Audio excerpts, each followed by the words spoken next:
পোনপ্ৰথমে হোলীৰ বহুত শুভেচ্ছা যাচিলোঁ আপোনালোকলৈ। আৰু কোন কোন চেলিব্ৰিটি কেনেকৈনো হোলী খেলিছে আহকচোন চাওঁ মোৰ লগে লগে। আৰু মোৰ চেনেলটো যদি নতুনকৈ আহিছে প্লিজ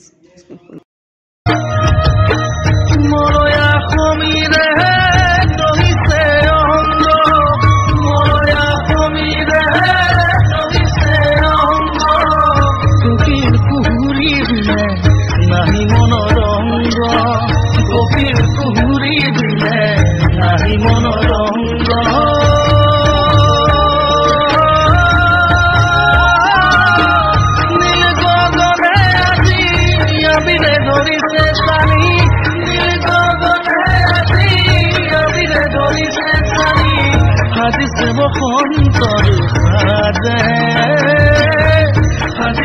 কৰক। ফাগুন লাগিছে বনে বনে অগনি জ্বলিছে মনে প্ৰাণে ফাগুন লাগিছে বনে বনে অগনি জ্বলিছে মনে প্ৰাণে বসন্তৰ মৃদু সমীৰতে আবিৰে গগন চুমি উৰে